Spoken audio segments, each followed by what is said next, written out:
nous avons organisé cette deuxième journée euroise de psychiatrie, toujours en partenariat entre le nouvel hôpital de Navarre et la clinique des Portes de l'Eure. Et ce partenariat est extrêmement important pour nous, parce que c'est les deux opérateurs de psychiatrie au sein du département, et pour montrer que les coopérations et les collaborations publiques-privées sont possibles, sont nécessaires, et on doit les maintenir et les développer. Cette journée a été dédiée à un thème essentiel de psychiatrie, qui est celui de la résistance thérapeutique. Organisation de cette deuxième journée de psychiatrie euroise, avec des intervenants régionaux et nationaux que je remercie. C'est un thème qui nous interpelle tous les jours et qui a surtout, et je vous propose d'y réfléchir tout au long de la journée, ouvre considérablement le champ de la psychiatrie. On est confronté régulièrement à la résistance au traitement.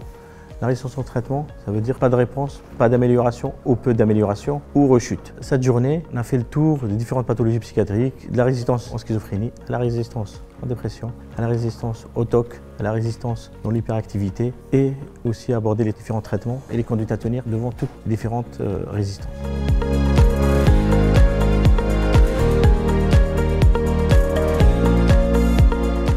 La journée sur la résistance dans les troubles psychiatriques a été faite avec des orateurs de très bon niveau, ce qui est un bon signe pour une journée de ce registre-là. Et je trouve que quand on a autant de bons orateurs très spécialisés dans les sujets, des lectures différentes, l'imagerie, l'épidémiologie, la pharmacologie, la génétique, on a tous y gagné, ne serait-ce qu'au niveau clinique, avec des optiques différentes qui nous permettent aussi d'enrichir notre arsenal thérapeutique. Ma thématique va être autour aujourd'hui de la résistance dans les troubles du comportement alimentaire, en prenant comme exemple l'anorexie mentale, qui est probablement une des pathologies chefs de file des troubles du comportement alimentaire. Et je voudrais exposer comment la résistance fait partie du concept même de troubles du comportement alimentaire. Donc ce n'est pas un obstacle, un frein, une difficulté à contourner, c'est au contraire le cœur de la maladie qu'il faut affronter. Alors j'étais très contente de présenter la stimulation magnétique transcrânienne répétitive, RTMS pour faire court. Donc c'est un traitement qui est dévolu aux patients qui souffrent de schizophrénie et qui vise à cibler les hallucinations auditives ou la symptomatologie négative.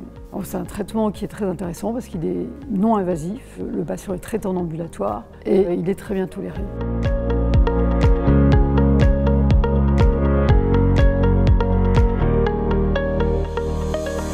Au cours de cette réunion, j'ai parlé de schizophrénie résistante, donc d'une pathologie qui touche à peu près 1% de la population et du fait que certains patients, environ 20%, ne répondent pas au traitement. Et en fait, aujourd'hui, avec les études qu'on fait, on comprend un peu mieux qu'est-ce qui se passe, c'est-à-dire quand est-ce que ça commence, comment ça se passe, et on ajuste les thérapeutiques. Et le but, c'était de faire partager, parce que c'est une situation clinique fréquente, ces nouvelles informations pour modifier les pratiques des professionnels et améliorer la santé des patients. Une thématique effectivement qui ne concerne pas directement la psychiatrie de l'enfant et de l'adolescent, mais dans laquelle on peut avoir notre contribution, en particulier sur la thématique que je vais développer spécifiquement, qui est la résistance au méthylphénidate chez les enfants hyperactifs.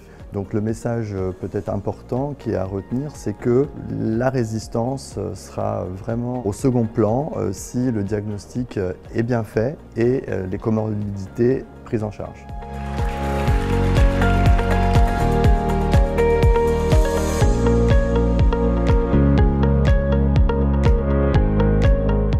J'ai trouvé que le sujet abordé, la thématique sur la résistance, était très en lien avec ce qu'on pouvait connaître au quotidien sur différentes pathologies et je pensais retrouver effectivement ce qu'on a entendu ce matin. Les interventions étaient toutes très pertinentes avec des résultats de travaux médicaux très riches et très porteurs d'optimisme pour la pratique à l'avenir. Ça permet de voir différents professionnels, d'avoir différents points de vue concernant la résistance au traitement pour la schizophrénie et pour les autres pathologies.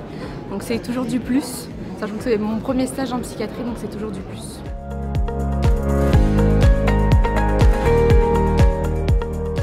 Le sujet que j'ai eu plaisir à présenter lors de ce colloque était axé sur la stimulation cérébrale, notamment la stimulation cérébrale profonde dans les troubles obsessionnels compulsifs réfractaires. Donc c'est une approche qui est effectivement récente mais très prometteuse, qui permettrait peut-être même de révolutionner justement la thérapeutique dans ces troubles résistants. Malgré la prévalence de cette résistance, que ce soit dans les troubles dépressifs, dans les troubles obsessionnels compulsive, dans l'anorexie mentale et d'autres troubles psychiatriques. On peut garder l'espoir de voir justement arriver des traitements qui vont permettre d'améliorer le pronostic et la réponse dans ces cas. Ces journées intéressent aussi bien les chercheurs que les professionnels qui étaient présents, et donc ça nous encourage à reproduire la même organisation, le même type de format de journée et probablement sur des thèmes différents.